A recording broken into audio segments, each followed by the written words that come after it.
ça y est, sur le train arrière, nous avons réussi à enlever le bras. Donc, je vais vous expliquer tout à l'heure comment on procède pour enlever ce bras-là.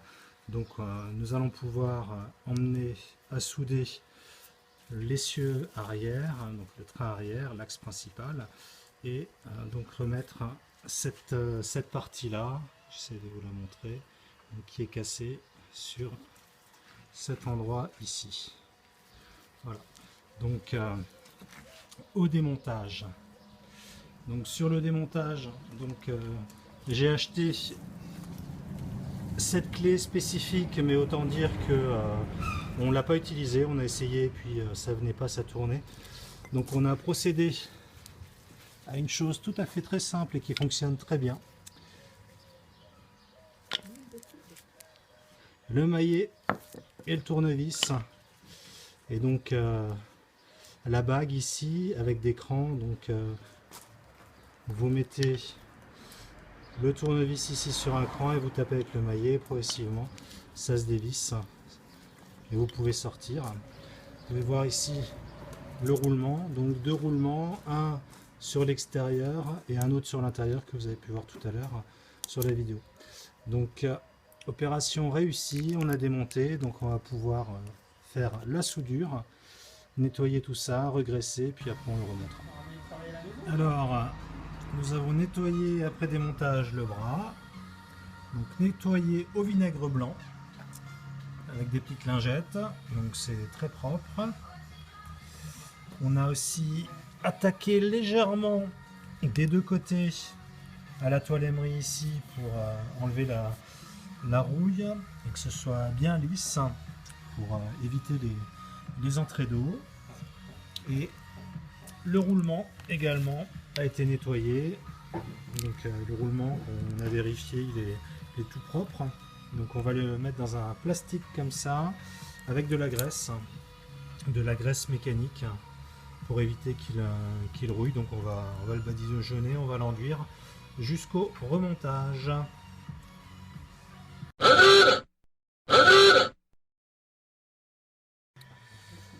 Opération réussie. Donc nous avons regraissé 100% des roulements intérieurs avant de remettre le bras sur l'essieu arrière. Vous pourrez constater que la soudure a été réalisée ici. Donc on a une très jolie soudure ici. On avait gardé le morceau, hein, c'est ce qu'on s'était dit. La petite astuce du jour pour remettre le bras et surtout pour bien faire descendre le roulement et le reste, en fait, la vis à cran. Vous mettez la clé qui finalement servira, hein, et vous mettez une planche au-dessus de votre clé et vous tapez avec un maillet tout doucement de manière à répartir toute la masse, la frappe de façon homogène sur la clé, ce qui enfonce totalement de façon droite votre roulement jusqu'à ce que vous arriviez sur la butée, puis après vous serrez jusqu'à ce que, pour notre part, on a serré jusqu'à ce que l'essieu tourne, et puis on refera un coup de passe, un petit tour, quand on montera l'essieu arrière sur le châssis. Voilà.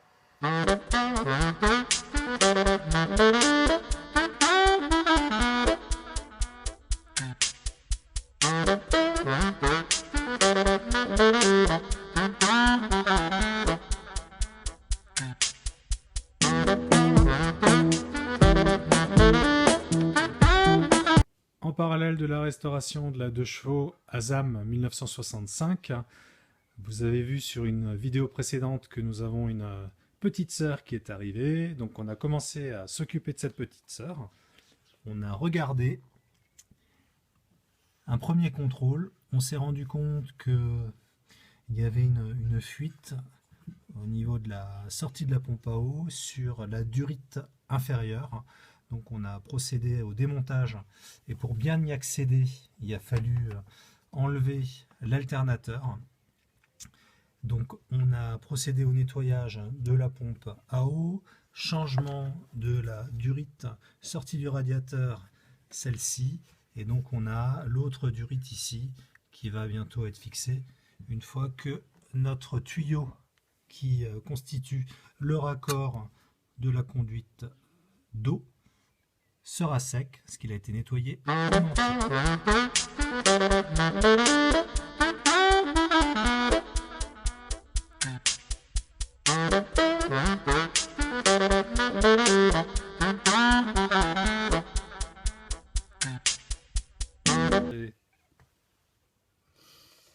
Alors on met en place le pont de diode.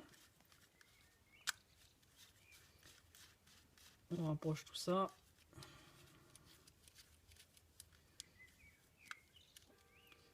Après on va monter le stator. Pareil, encore une petite astuce, quand je démonte quelque chose, je remets tout de suite les vis dessus. Comme ça au moins, quand on remonte, on perd rien. Et tout se retrouve à la bonne place. Donc là je suis obligé de les enlever. Pour passer ça, comme ça.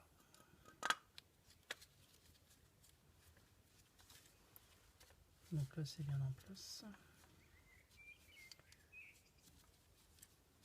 J'avais fait un repère hein, ici pour être sûr que tout ça se mette bien. Après on graisse la partie où il va y avoir le roulement.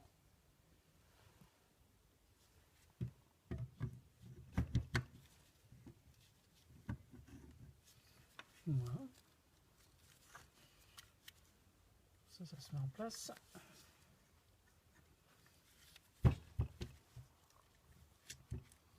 Ensuite, l'autre partie qui vient se monter ici avec les roulements neufs. Voilà, impeccable. Donc, j'avais fait un repère.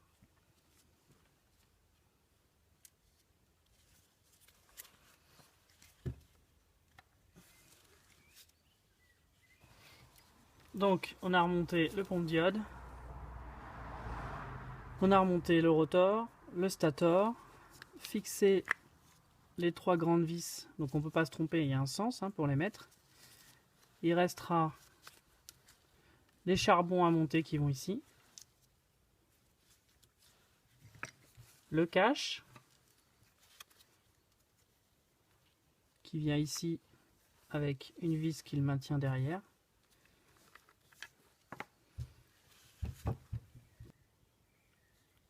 D'abord, on monte la bague. Après, la petite clavette qui vient sur l'axe. Voilà.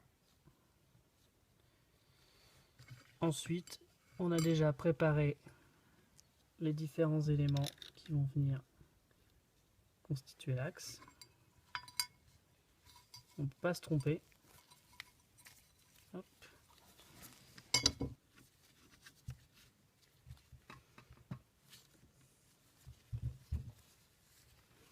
Donc voilà, on a remonté les différentes parties qui constituent notre alternateur. Il restera le capot qui va venir là. Hop.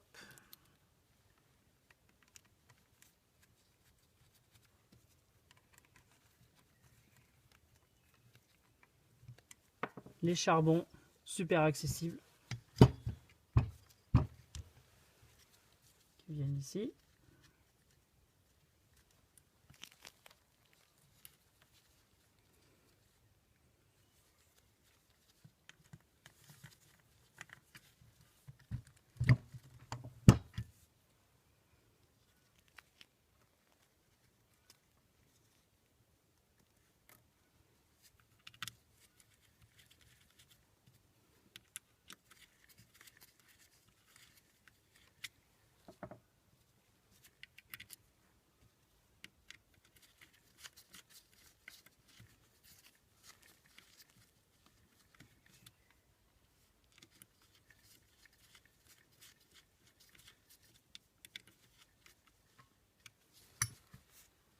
Voilà, il ne sera plus qu'à serrer le gros écrou qu'il y a là pour maintenir tout l'ensemble.